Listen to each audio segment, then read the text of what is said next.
आप शहीदा के सरताज उन्होंने इस महान कवि दरबार में एकत्र हुए संगत नूं गज की फतेह बुलाइए। वाहिगुरू जी का खालसा वाहिगुरू जी की फतेह। कविता पेश करने तो पहला वो चंद लाइना ने भाई तत्ती तवी ते बैठ के किसे भारे हो करनी दसी सबर दी जग तैनूं।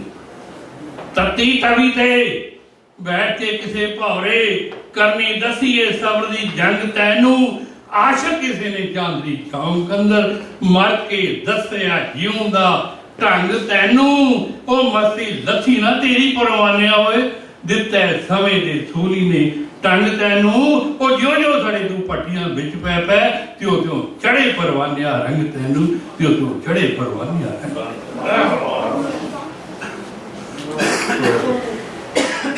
मैं कविता दास की किताब बुक पंजाब दी विच बड़ी देर पहला छपी सी ते अज मेरा रूह कीता है। अज पंचम बादशाह की शहादत नूं अज याद करदे हां। यही है कि सानू पंचम बादशाह ने शहीदी जोत जगा के कौम नूं नवां एक राह विखाया कि दसिया कि कौमां जिउंदियां सदा कुर्बानियां। वो कौम कदी भी जिंदा नहीं रह सकती जे इहदे विच बुज़दरी आ जाए। सो लाइना ने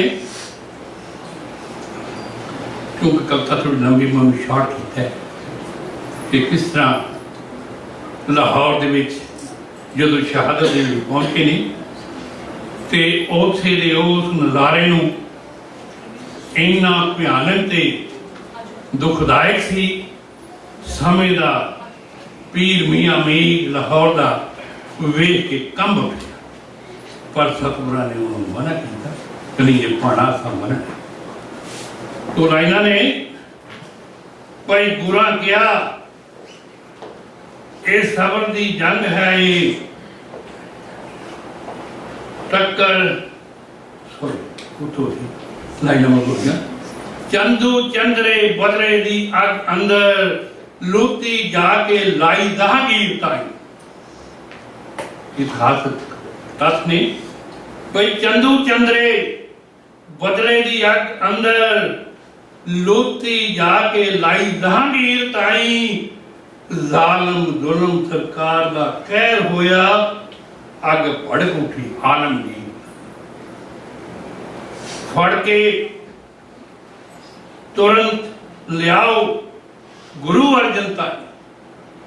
फड़ के तुरंत लियाओ गुरु अर्जन ताई। सर्दी तवी बैठाओ शरीर ताई। मुल्ला कादियां फतवा लगा दिता साड़ छुट उस काफर फकीर। क्योंकि जहांगीर ने एक दोस्त के जहांगीर पुस्तक लिखी थी सारे जानकारों उन्होंने इस गुरु साहब की झूठ की दुकान में किया सी। तो इसलिए मुल्ला कालियां फतवा लगा दिता कोई साड़ छुटो काफर फकीर ताई। गुरा क्या ये सबर दी जंग है टक्कर कौमां जिउंदियां सदा कुर्बानियां ते। तत्ती तवी ते शान स्वरूप बैठे सिखी धर्म दा महल उतारने लई। अपनी मिज ते चर्बी दा ला गारा अंग अंग शरीर दा वारने लई। साडा मन ते तन सब है अर्पण सोना सिखी महल शिंगारने लई। अज तो क्षमा शहादत दी रहू बलदी ओ सानू नाज है सिखी परवानिया ते। अज नवा इतिहास बनाउण लगे कौमां जिउंदियां सदा कुर्बानियां ते। कौमां जिउंदियां सदा कुर्बानियां।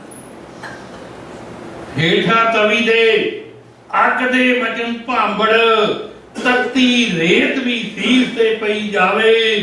देग विच भी ओदा सबर डिठा कोमल जिंदड़ी दुखड़े सही जावे। अल्लाह मेरिया पीर जी ने जो वेख्या ते शब्द बोले ਉਹ ਅੱਲਾ ਮੇਰਿਆ ਕਹਿ ਕੀ ਵਰਤਦਾ ਏ। ਮੀਆਂ ਮੀਰ ਹੈਰਾਨ ਹੋ ਕਹੀ ਜਾਵੇ। ਗੁਰਾ ਕਿਹਾ ਐ ਪੀਰ ਜੀ ਸ਼ਾਦ ਹੋ ਜਾਓ, ਰੱਬੀ ਪਾੜਾ ਇਹ ਵਰਤਦਾ ਨਹੀਂ ਜਾ। ਸਤਿਗੁਰੂ ਕਿਹਾ ਸਾਡਾ ਸਬਰ ਏ ਜ਼ਬਰ ਲਈ ਬਣੂ ਲਾਵਾ, ਕਹਿਰ ਟੁੱਟੇਗਾ ਇਹਨਾਂ ਮੁਗਲਾਨੀਆਂ ਤੇ। ਉਹ ਸਾਡਾ ਸਾਥ ਜੋ ਸ਼ਹਾਦਤ ਜਗਾ ਦਿੱਤੀ, ਕੌਮਾਂ ਜਿਉਂਦੀਆਂ ਸਦਾ ਕੁਰਬਾਨੀਆਂ ਤੇ, ਕੌਮਾਂ ਜਿਉਂਦੀਆਂ ਸਦਾ ਕੁਰਬਾਨੀਆਂ। ਮੇਰੀ ਇਸ ਸ਼ਹਾਦਤ ਦੇ ਖੂਨ ਵਿੱਚੋਂ ਉਹ ਲੱਖਾਂ ਕੌਮੀ ਮਰਜੀਵੇ ਬਣਨਗੇ। ਇਹ ਸਿੱਖੀ ਜੰਮੇਗੀ ਖੰਡੇ ਦੀ ਧਾਰ ਵਿੱਚੋਂ, ਸਿੱਖ ਸਿਰਤਾੜੀਆਂ ਸਿਰਤੜਬਾਜ਼ੀਆਂ ਲੜਨਗੇ। ਇਹ ਹਿੰਦੂ ਕੌਮ ਲਈ ਹਿੰਦੁਸਤਾਨ ਅੰਦਰ ਆਪਾ ਵਾਰ ਕੇ ਦੇਗਾਂ ਵਿੱਚ ਸੜਨਗੇ। ਇਹ ਬੰਦ ਕਟਾਉਣਗੇ ਧਰਮ ਖਾਤਰ, ਹੱਸ ਹੱਸ ਕੇ ਚਰਖੜੀ ਚੜਨਗੇ। ਇਹ ਸਿਰ ਤੋਂ ਖੋਪਰੀ ਵੱਖਰੀ ਭਾਵੇਂ ਹੋ ਜਾਏ, ਸਿੱਖ ਸਬਕ ਸ਼ਹਾਦਤ ਦਾ ਪੜਨਗੇ। ਇਹ ਇਸੀ ਪਰਖੂ ਆਰੇ ਦੇ ਦੰਦਿਆਂ ਤੇ ਫਲਸਫੇ ਬਣਨਗੇ। ਸਿੱਖੀ ਕਾਰਨਾਮਿਆਂ ਤੇ ਉਹ ਦੁਨੀਆ ਉੱਤੇ ਇੱਕ ਰੋਸ਼ਨ ਇਤਿਹਾਸ ਚਮਕੂ। ਕੌਮਾਂ ਜਿਉਂਦੀਆਂ ਸਦਾ ਕੁਰਬਾਨੀਆਂ ਤੇ, ਕੌਮਾਂ ਜਿਉਂਦੀਆਂ ਸਦਾ ਕੁਰਬਾਨੀਆਂ।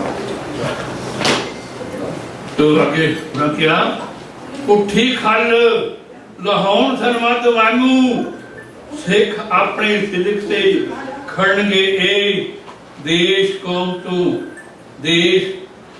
ਚੋਂ ਸਿੱਖੀ ਕੌਮ ਚੋਂ ਲੱਖਾਂ ਮਨਸੂਰ ਹੋਵਣ, ਨਗਮੇ ਕੌਮੀ ਤਰਨਮ ਦੇ ਪੜਨਗੇ। ਇਹ ਇੱਥੇ ਸਿੱਖਾਂ ਦੇ ਸਿਰਾਂ ਦਾ ਮੁੱਲ ਪਰਸੀ, ਨਾਦਰ ਅਬਦਾਲੀ ਜੇ ਜ਼ਾਬਰ ਨਾਲ ਲੜਨਗੇ। ਇਹ ਕਟਿਆ ਸੀਰ ਵੀ ਤਲੀ ਤੇ ਰੱਖ ਕੇ ਤੇ ਉਹ ਬਿਨਾਂ ਸੀਸ ਤੋਂ ਸੂਰਮੇ ਲੜਨਗੇ। ਇਹ ਗਲ ਵਿੱਚ ਹਾਰ ਪਾ ਜ਼ਿਗਰ ਦੇ ਟੁਕੜਿਆਂ ਦਾ, ਇਹ ਬੀਬੀਆਂ ਦੀ ਸ਼ਹਾਦਤ ਵਾਲੀ ਇਸ਼ਾਰਾ ਹੈ।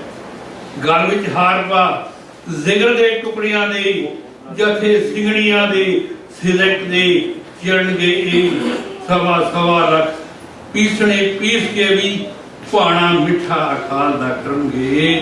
ਤਾਂਕ ਜੰਮੇਗੀ ਸਾਰੇ ਜਹਾਨ ਅੰਦਰ, ਸਵਾ ਲੱਖ ਇੱਕ ਵੀ ਸਿੰਘ ਵੀ ਲੜਨਗੇ। ਇਹ ਘਰ ਬਾਰ ਸਰਬੰਧ ਲੁਟਾ ਕੇ ਤੇ ਮੋਹੋਂ ਸ਼ੁਕਰ ਅਕਾਲ ਦਾ ਕਰਨਗੇ। ਇਹ ਸੀਸ ਤਲੀ ਤੇ ਧਰ ਕੇ ਲੜ ਸੂਰੇ ਪੇ ਟੁੱਟ ਪੈਣਗੇ।